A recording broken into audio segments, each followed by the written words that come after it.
Mate, are you on 132 yet? No, I can't get over Sam Fox on 104 yet. Well, that's the moment. There's a brilliant Clang fest at the end of 132 where it goes Clang Sear, Clang Matt Goss, Clang Phil Daniel, Clang Simon Fowler promotion colour C, Clang Glenn Matlock. There's loads of them in there. It's worth reading, by the way. Still available, by the way, on the Amazon. Is it? You Yeah. keep, yeah. I'll keep plugging.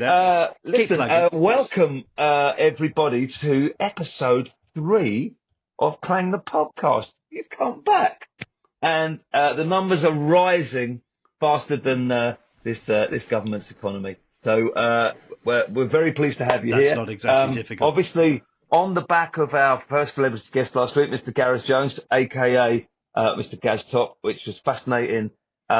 Really took me back. Well, it took me back to last month because I spent the weekend with him. But I mean, it took me back to my childhood when he was a very funny and engaging TV presenter. It was funny. I just have to say on that point, it's like I've had a cold this week, and it keeps reminding me. I've had that point where when you in the cold, where your nose just constantly runs, and I keep having this thing of like somebody's just shoved a family-sized pack of KY jelly up my nostrils. Brilliant. And that shattered a few illusions. That one, didn't it? The other great thing is viewers, and I can confidently say viewers now because I do believe we are in the plural. You are still sending in your clangs, which is rather wonderful. Pete, have you got a good clang there? For the, I do have. So Ian from West London tells of apparently he used to have a mate that worked on the production team behind the Word, and they used to get backstage passes and go and create mayhem and meet all the famous people. But he tells them meeting. He said his best one was meeting Lemmy.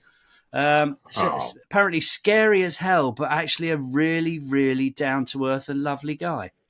Not the first time I've heard that about Lemmy either, but he could party like, well, yeah, nobody. From what I can gather, he was Ron Seal. He was what it said on the tin. Yeah, absolutely. And indeed, I know his son Paul, who is a wonderful man and tells a good Lemmy story himself. So we should get him on. Actually, he'd be great.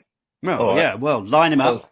I'll grease that one up. I had a couple come in. I had one from Mike who said Gary Newman threatened to shoot him with a gun. That was interesting. Phil said that Phil Collins made him a cup of tea. Jim said that he picked up Willem Dafoe when he was a taxi driver. And I'm glad you added taxi driver on the end. And Dean said that Joan Collins asked him why he got his suitcases before hers at the airport, which I would have thought was quite a good question for Joan. Do you know what? Do you know what I think we should do? I think we should start a strand or get people to send in the weirdest places they've met people, because I've got quite a fun one. I met John Bonham's original drum tech in the car park of Tesco in Shirley outside Birmingham. There you go. He was picking up my car when I broke down. Amazing. Yeah, I love that one. That's not going to be beaten. Oh, I tell you another thing, Peter, my love. I tell you, somebody would have an array of A-list clangs, and don't tell me. Don't tell me. It's Chesney. No, Chesney. Sadly, he's off horse riding in the Ukraine this week for charity. So maybe next week, Ches. Maybe next week. Does he do a lot of work for charity? He does, but he doesn't like to talk about it, mate. Not all. Nice. But I tell you what's great. Guess who we've got on tonight's show? Ladies and gentlemen. I couldn't possibly have a faintest idea. Go on, put me out of my misery. Episode 3. So this week, ladies and gentlemen, we have a most wonderful guest, one of my favourite human beings. I know I've said that about all the other guests, but it's true because we've only got good guests. This man you will know primarily as the lead singer of the Icicle Works, now into his 5th decade, still rocking, still rolling, a solo artist, one of the funniest men I've ever met, still got his own hair, politically incorrect, and regularly banned off of Facebook. It is the one, the only, Mr. Ian McNabb. Reporting for duty, sir. Mr. McNabb, my man. Have you met Pete? Ian Pete. Hi, Nice to Pete. meet How you, you Ian. doing? It's nice to meet a genuine bona fide legend on here. Oh, There thank you you. go. And same about you, sir. How are you, my friends? Me, I'm good. Yeah, I've been doing all these gigs with our mutual friends, Big Country. How are Uh, those lovely Scottish gentlemen and Mark yeah, Zicke? we're getting on good. We're all a bit older now, so we're all very well behaved, Yeah. or at least I think they're very well behaved because I only really see them before they go on stage. Yeah. Um, I don't really, because I'm usually gone by the time they finish, except for I've jumped up a couple of times with them at the end, and then once that's done, and that's the beauty of being the opening act. We're done and dusted by 9 o'clock. I was back in the Premier Inn for 10 o'clock in Southampton. Terrific. Match of the day. Excellent. It's always great if you're back for match of the day on a Saturday night. Well, Isn't there something? it's just amazing that you leave the gig and shops are open, and you get back Yeah. to the hotel or get home if it's near enough, and there's still a day, you know. It's fun. It's funny how that becomes important. You know what? I've got a small story about that. Is a few years ago I went to go and see the Ruts at the Camden Underworld. And I was going with a mate, and we were out and about, and he was saying, "Oh, should we go in yet?" And I'm going, "No, it's only 9 o'clock. They won't even go on before 9:30." Anyway, we get in there at 9:25. They're on their third to last song. I'm going, bunch of old bastards. Whatever happened to the rock and roll lifestyle? Eh? Well, It's the new you know rock and roll. what? It's like I mean, I'm sure like any other musician, when we were younger, I mean, we used to like to go on 9:30, few drinks in us, vibed up. And we used to get upset if we were on at a festival and we were on before it went dark. But these days, I mean, if I had my way, I'd go on first everywhere. It's just Yeah. think all the things that you used to enjoy when you were young are the opposite of what you want when you're older. Well, I They're would, all I the would, things that are on that list, aren't they? That when you go for a checkup and the doctor says now, and she lists them off, you just think, yeah. And I went the other day, and I've not lied so much in all my whole life. That the whole sweet sherry at Christmas thing and all that kind of stuff, you Terrible. mean What's the occasional beer? the occasional beer if it's someone's birthday, Yeah, who only I'm special directly occasion. related to, you know. So do you remember, Ian, where we met? Um, Goodness, the first time. Mm. Well, I'm sure you'll correct me on this. It was obviously at a gig somewhere, but I mean, the first time that I remember having a proper conversation with you was at the gathering. Yeah, yeah. I was, But I I've met was. you before that, have I? I don't know. No, I don't think we had. But I think what Oh, what good. might I have thought you were happened. going to pull me up No, no, there. no, no, no, no, not in the slightest. But I was kind of a bit like starstruck because I've been a fan of yours because you were basically Chris Sharrock's leader, and Chris Sharrock's been my hero since day naught as a Yeah. drummer. So one of the first things I ever saw that blew my mind was you guys late at night, I think on Channel 4, and they did a whole Icicle Works gig. Yeah. Do you remember that? And Yeah, I do. I I do. sat. It was early 80s or mid Yeah. 80s. Well, yeah, you're spot on there. It was actually on ITV. And I do remember that. It was filmed in London and we did like an hour special. And it wasn't those TV gigs are always a bit of a worry, but it was Mm. pretty good. I didn't pass out with fear when I eventually saw it. But one thing I do remember about that was about 1987. Right. And what I do remember is it was just as all night telly came on. I mean, it'd be very difficult for Yeah. younger people, Yeah. if any younger people are watching this. We It's got a few. We got a few. to equate that there was a time when we didn't have mobile phones, we didn't have the internet, and we didn't have 24-hour telly. And I remember it came up to see me mum back in Liverpool because I was living in London at the time, and that show had just been on ITV, and the lady who lived across the street, as I was getting in my car to go somewhere, she went, "Oh, Ian, how are you?" You know, and I actually had Chris Shorrock in the car with me for whatever reason.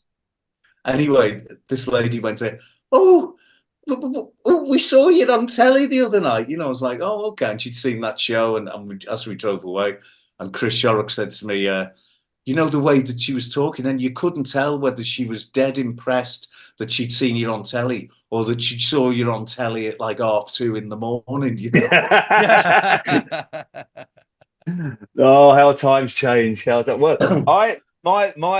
was my first kind of connection with you, and that stayed with me for years. But when I first met you at the gathering, I was I knew we were going to get on as friends, and I watched your solo set, and it blew me away, man. It was so good.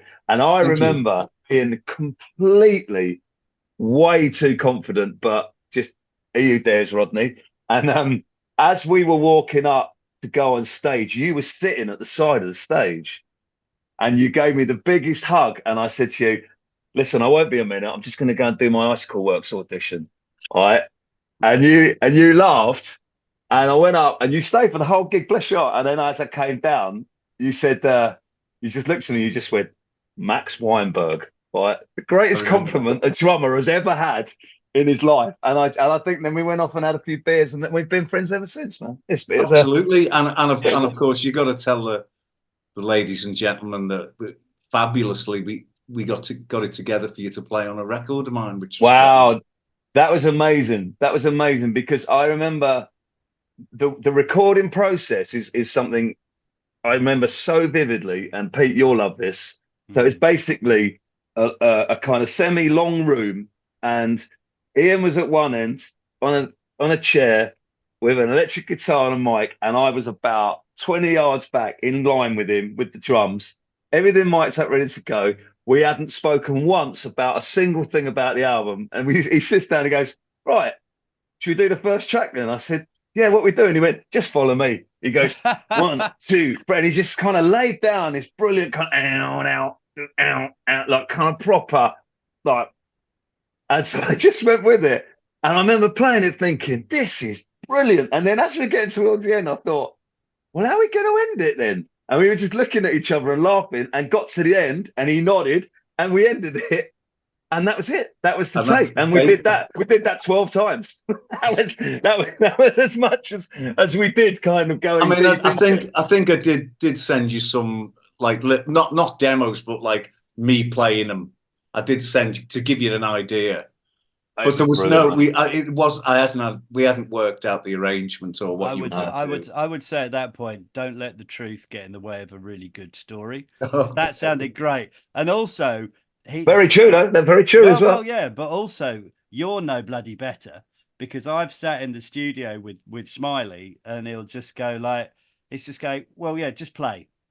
So, and I do that with you all the time. Yeah, and he always, and because we did a couple of albums. Well, we did one album that never really saw the light of day, sadly. But we did one album sort of over lockdown. But he would just sit down. He did it to me every time. He would go, "Right, sit down, play," and everything would be first take. Well, you know, I think we've all been doing it long enough now that there's an instinct there to know what is the right thing to do and what isn't the right thing to do. And usually, I mean, I've been very lucky that I've surrounded myself with great players. I won't even begin any of that. I mean, I wouldn't do that with anyone. You know, if it was somebody of a lesser caliber, well, first of all, they wouldn't get the gig, and secondly, I'd absolutely nail it into them before we even got to the studio. But you know, Smiley's a veteran, as am I, as are you, and I think you get better as you get older. I'm not. I mean, I appreciate the thing of, you know, I know you're never going to beat the first Sex Pistols record. Well, there was only one. First Jam album, first Clash album, first Doors album, first Who album. You know, it's like there is something incredible about the first time. But I do think all of those bands got better and wrote better songs and became better players. And that's kind of where we can't pretend that we're kids, but we can be honest and say, well, we know how to do this. Well, the thing is as well, it's a trust thing. when you know someone's of a level, you don't have to worry, can they play? You know they can play. Yeah. And then you give them the script, as it were, and you go, "You ready? Okay, Yeah. there you go. Here we go." And you let them do what they're good at. You do what you're good at. This would be a great power trio, by the way, because Pete's a bass player, man. He's fabulous. Been playing with him for 30 years, and he's No. great. And I wouldn't say I'm fabulous. I'm saying I do what I'm told. Well, you're Which fabulously doing probably what you're makes me told. fabulous. No, you're fabulous at doing what you're told. Well done. Well done. Now, Peter, I want you to ask that hilarious Oh, yeah. question to Okay. Ian that you had lined up, which made me laugh last week when you asked Gareth Jones. So, go on So then. we have by way of a little icebreaker and a lead into this, it's just a kind of like, if you imagine, okay, here we go. Here's the scenario. Celebrity death match. Who walks out alive? Keith Richards, Paul McCartney, or Neil Young? Do you always ask this question? Not this specific question. This is Are these Specific to you. the artists catered for me? Yeah, this is Yes. specifically catered for you. I can tell you what last week's was if you want, but that'll distract from this. But yeah. So Keith Richards, Neil Young, and who? Paul McCartney. Well, Paul would be the only one that walked out because he just leaves them two scrapping. It's the best answer ever. I wonder which way you're going to go with that. I mean, Keith and Neil are very similar. Mm. Paul isn't like either. Keith and Neil are both pirates, and you know, Paul could never be a pirate. He might lose some fans in Cleethorpes, you know. He's always turned out nicely. And he'd always, even though he started most of the arguments in his bands, Yeah. he wouldn't be the one to come a cropper because of it, you know. He'd be the first person to walk away to save his skin, shall we say? Yeah. Yeah. I hope that was a good answer. I think that's a great answer, actually. That's a brilliant answer. And that's that. So that kind of just opens us up, and then it's, you know, Smiley, go ahead. You know, basically, you take the lead from now. Listen, and this. So just to fill you in, Mr. McNabb, our dear friend Alan Thompson, He came up with that. He came up with Clang because when he was around, and for you dear viewers out there, Alan Thompson, as I referenced last week, I think, was a DJ who on Radio Wales, wasn't he? And he was our conduit for a while, wasn't he? Right near the end, he was friends with Ian, he was friends with me, and we used to have this little triangular, like late night conversation. Didn't we? He'd always go on about you. I think he was the one who pushed us together, actually. Yeah, he was Very always going on about you. And, you know, funnily that you should mention that. I was having a little drive round today because the sun came out for once. One minute. I remember because you were the one that told me about his untimely passing a few years ago, which was a real blow to all of us. And I remember where I was, you know, when somebody tells you that news. Yeah. And when you rang me up to give me that horrible news, I was parked in the car park at Home and Bargain, just by ours. And every time I passed that, no word of a lie, it just comes into my mind that's where I heard. And it's no big deal. It just logs, you know. And I thought about that today, and I was thinking about Alan, and for the people who don't know who he was a great DJ, but he was a lot more than that, because it's very strange, because I felt so close to him, but I only ever used to speak to him on Facebook, and I only met him face to face once. Wow. Did you really? Yeah. Only once? And, wow. And the last time that I met him, we should say he passed away with cancer, and he didn't know he had it. And very suddenly. And we, you know, because I used to sit up all night on Facebook. I'm in bed a lot earlier these days. But we used to natter away about the Beatles, mainly, the Who. He was a big Mart. He loved Weller. You know, I'm not telling you anything that you don't know. But he was a great. I'd send him tracks.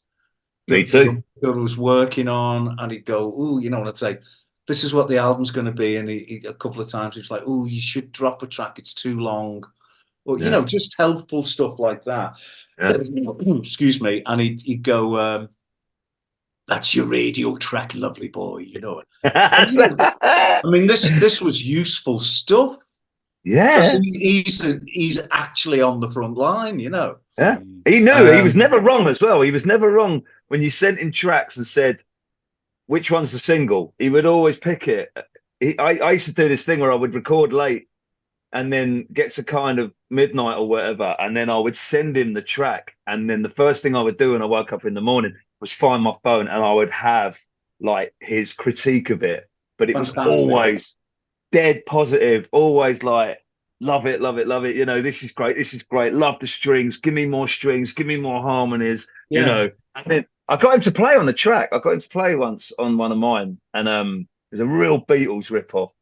And I sent him the track, and he sent back the most brilliant Paul McCartney. I must send it to you actually. And a song called "Real Love," and it was perfect. It was just absolutely. I'm so glad I had that moment with him. You know what I mean? That he actually played on a track, mate. But he was the one who created Clang, because every time we used to talk about, you know, Life, Love, and the Universe, he put a famous name in, and he would say Clang. So he was the inspiration, really. Which leads tidily to my first question, Mr. McNabb, or may I call you Boots, because everybody else does. Sure, yeah. Okay, so the first question is... My friends call me Keith, you can call me John. You can call me Betty. Right, question number one, which is a very simple one, and this is going to be quite hard for you. What's your best Clang? I've been trying to brush up for this, you know. And it's actually quite difficult.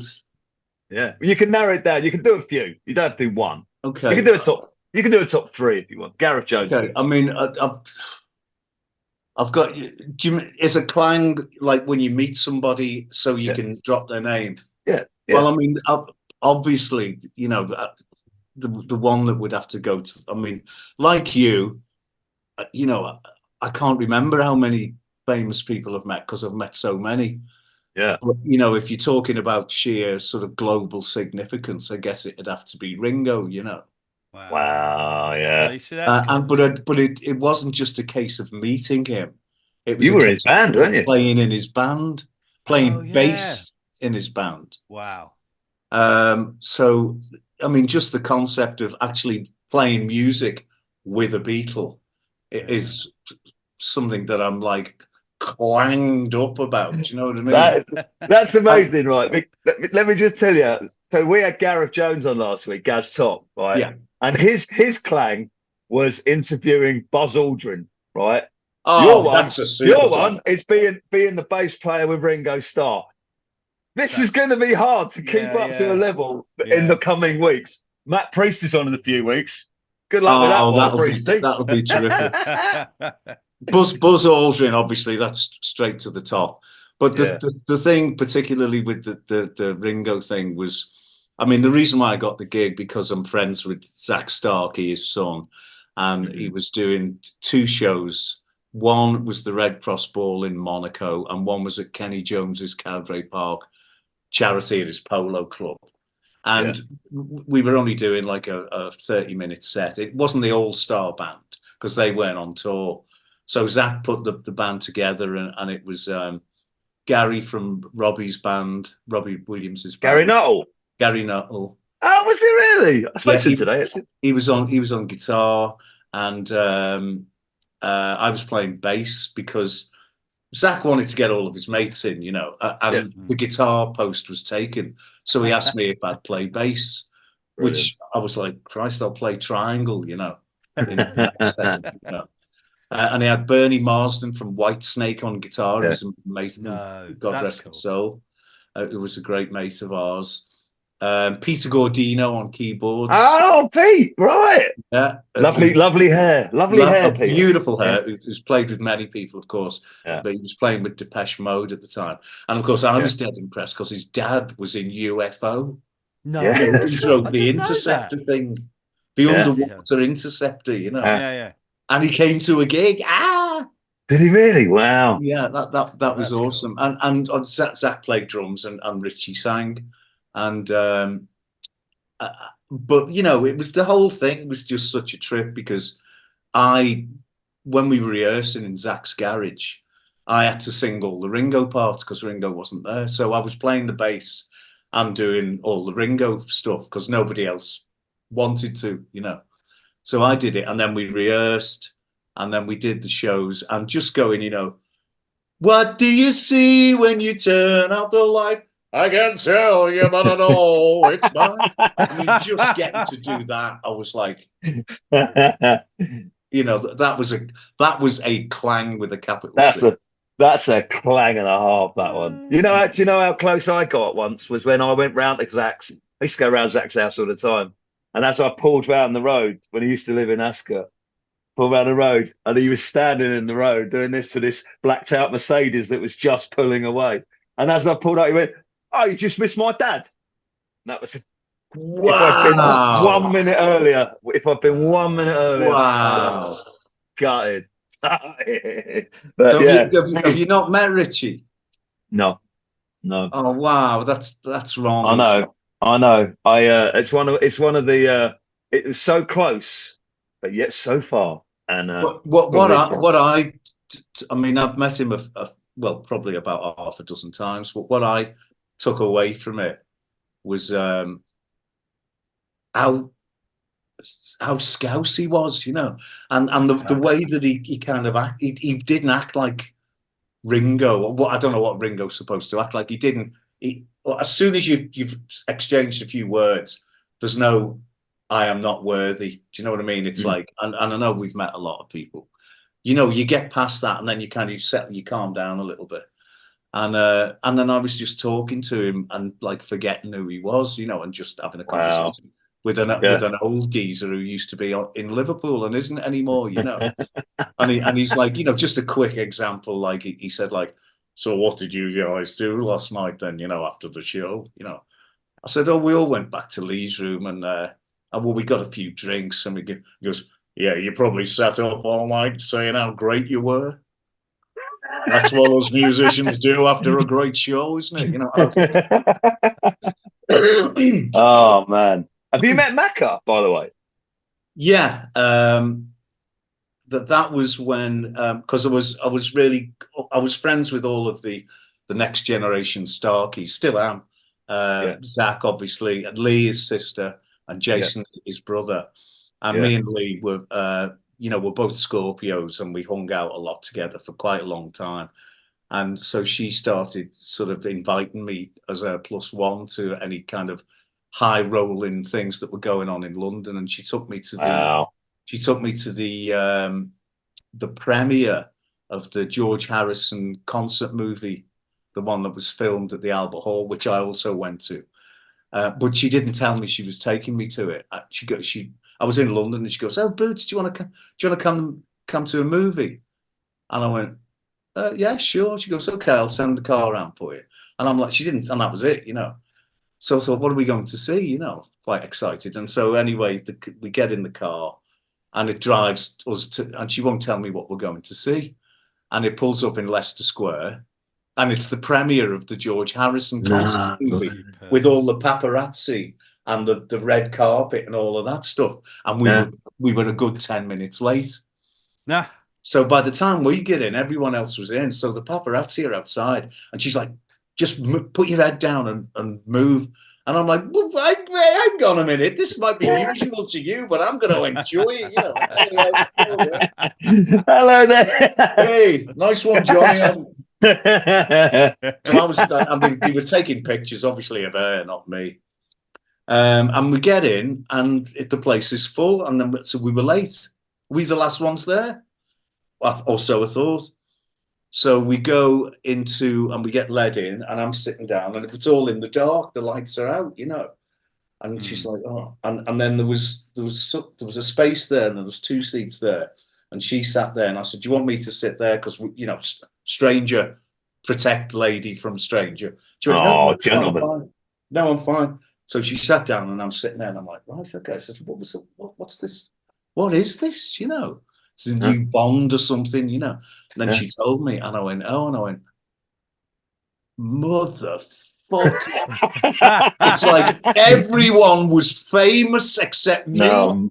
And then I looked, and then there was Olivia and Danny Harrison. Right, yeah. And then there was a bit of a kerfuffle, and we weren't the last ones. Guess who was the last one? Sir Paul. Macca. So he comes in on his own, and we have to stand up, and I'm like that, and Macca goes, oh, all right, Lee. You know. She goes, all right, Paul.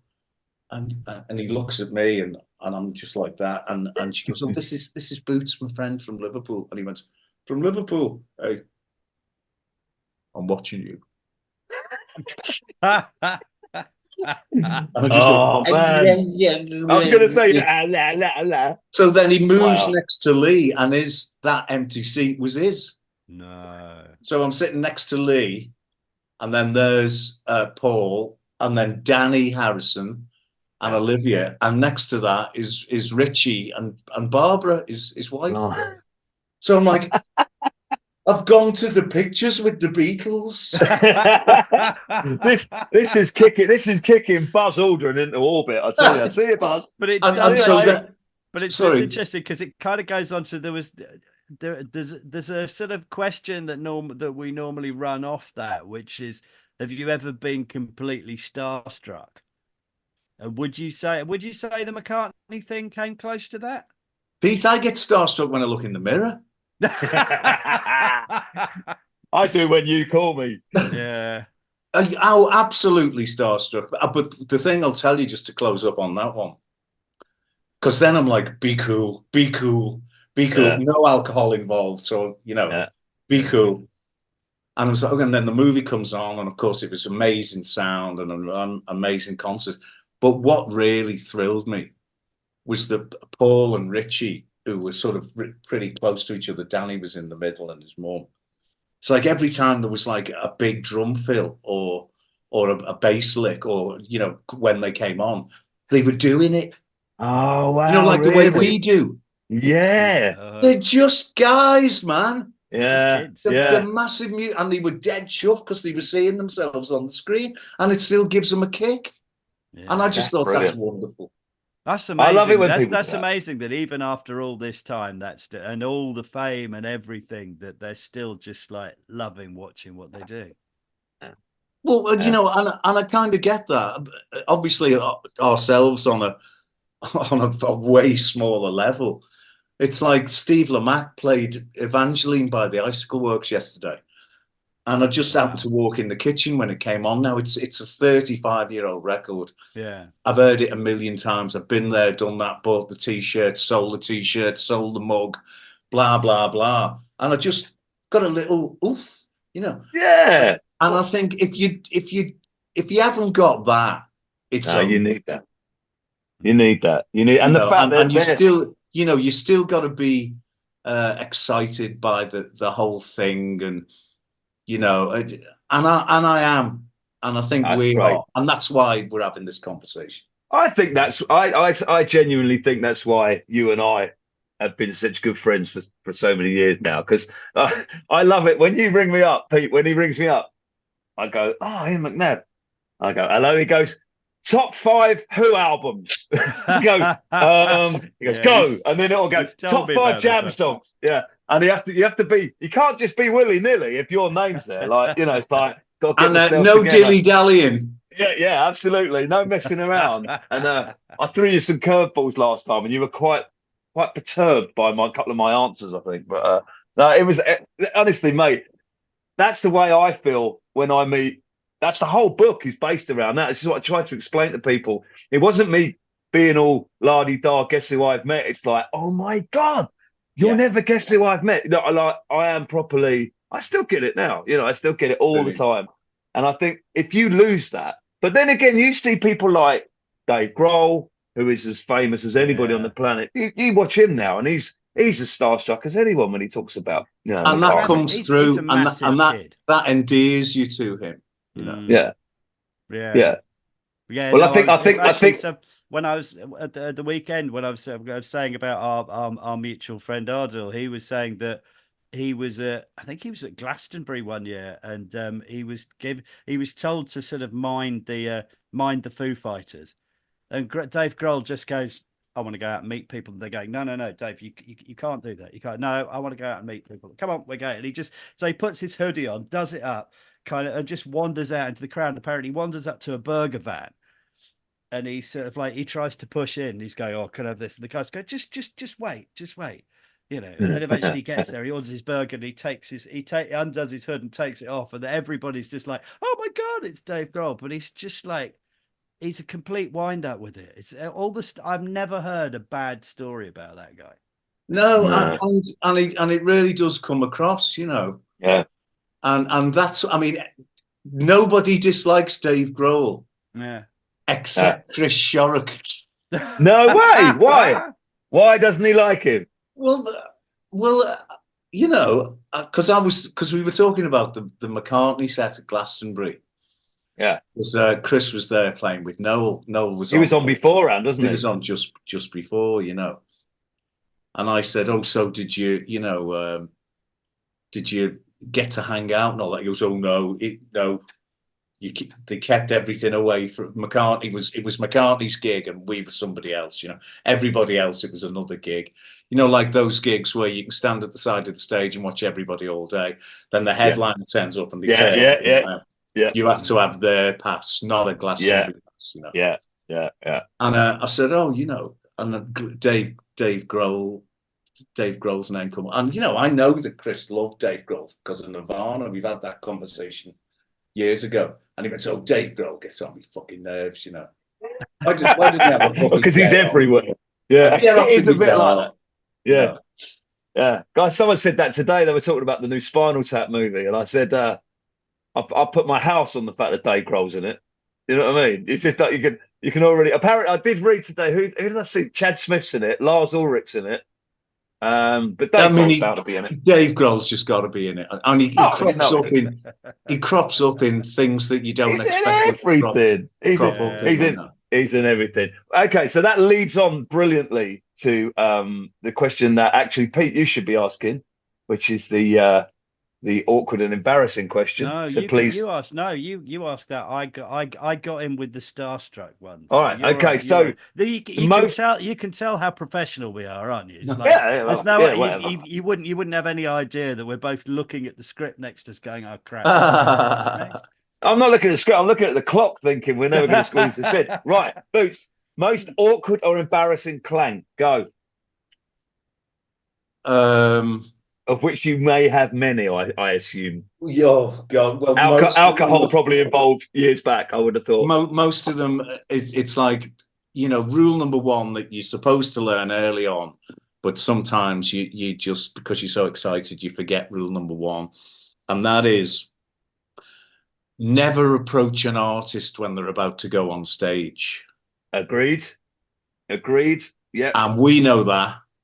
Yeah. You know, if somebody comes up to you and you're thinking about what you got to do and you're a bit nervous, you know, have a good show, all right? Have a good show. Yeah. And people are giving it that. Yeah. You can be a bit terse with them. Yeah. And I've made that mistake a couple of times.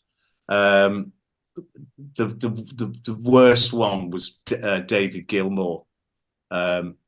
When I went up and said something to him before he was going, it was actually at the Ringo gig, because we toured with Dave Gilmour, spent a lot of time with him, and he knew who I was. You know, obviously I know who he is, but just as he turned up, and just as he was about to go on stage, I was like, "I've got to say hello to Dave. Got to say hello to Dave." You know, so I went up to him, and rule number one: don't call him Dave.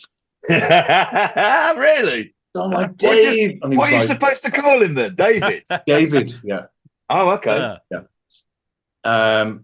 And so I was like, "Oh, Dave, you know, Ian McNabb, the Icicle Works, blah, blah, blah." And he had his guitar, and he was like, and he just looked at me like that. And he went, "Oh, yeah, the Bicycle Works." And this, yeah, so that I was like, oh, no. And loads of people heard it.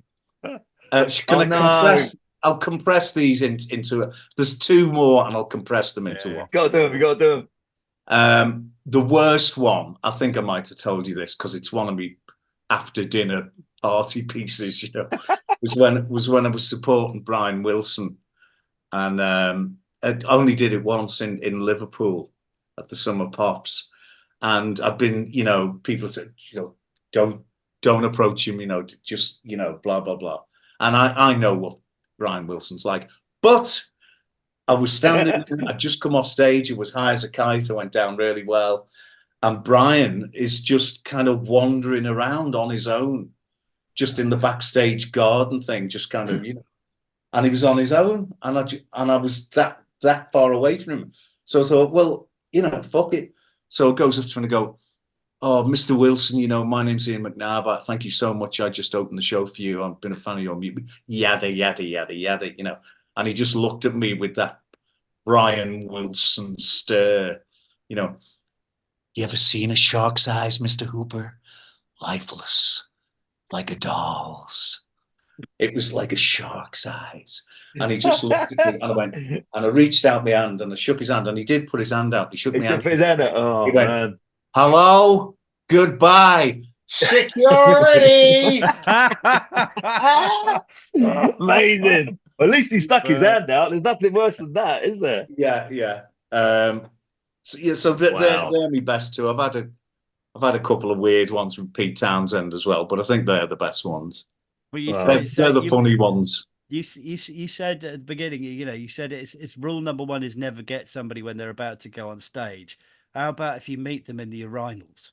Because there was a few years back, I ended up getting free passes to the NME Awards. We were sat right at the front, so I'm going to the toilets, kind of like next to the stage, and I'm in there with the Strokes, and it's sort of like you just.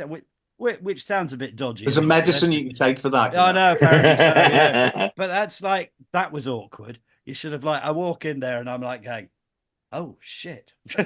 Yeah. Well, at the aforementioned George Harrison premiere, when the movie finished, obviously it's nigh on 2 hours long, and everybody ran for the bog, and I was sitting in this row with these people.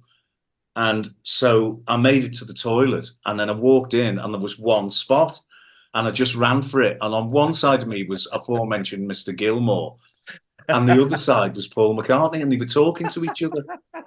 And I run up, and I'm like, and they're talking over my dick. So of course I couldn't piss. I was going to say, I bet you couldn't go.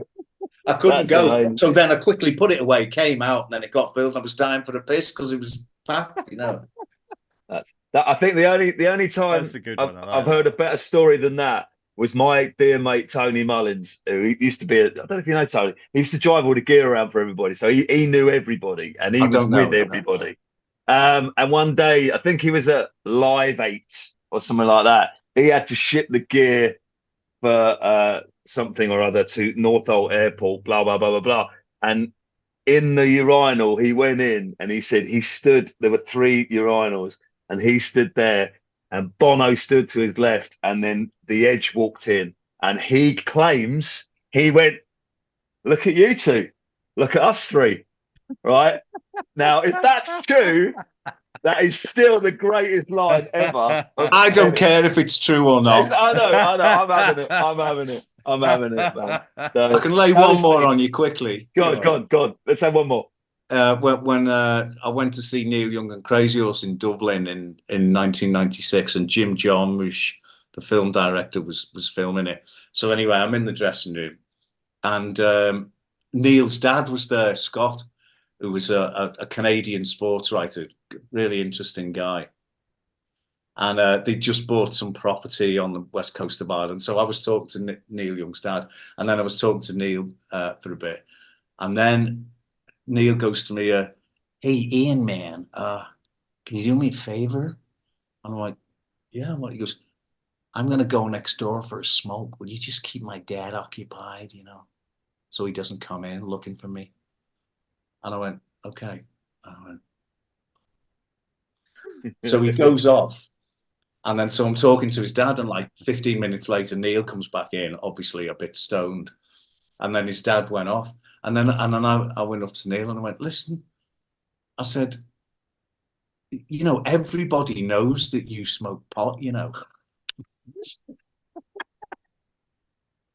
I said, "You're famous for it, you know." It's like you smoke pot and listen to Neil Young, and presumably Neil Young smokes pot and plays Neil Young. Yeah, exactly. And he goes, "Oh, my dad doesn't know I smoke weed." Oh man, that's And genius, I was just man. like, carry on believing that. Carry on. Fantastic. Well, mate, listen, I'm going to have to wrap you up because we're on a time thing. You are one of my favourite human beings. I look forward to you ringing me next and saying, top 3 Jam singles. You know what I mean? It's been a pleasure doing this. Thanks for asking me, guys. It's man, been great. lovely. It's a real pleasure meeting you. Okay, glad we could sort it out in the end. Nice one. All right. Keep on rocking. In the free world. Bye for now.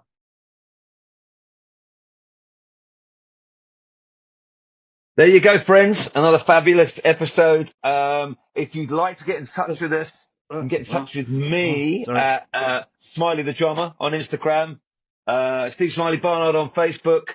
Peter, and people need to send their clangs in, how do they do it? We have an email address. Ladies and gentlemen, we have an email address, which is it's clangpodcast@gmail.com.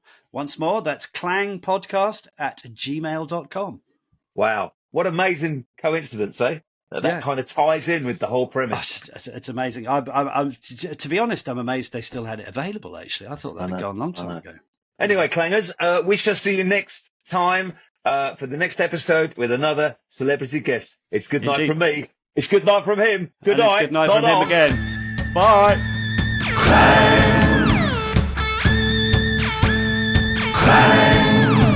The podcast.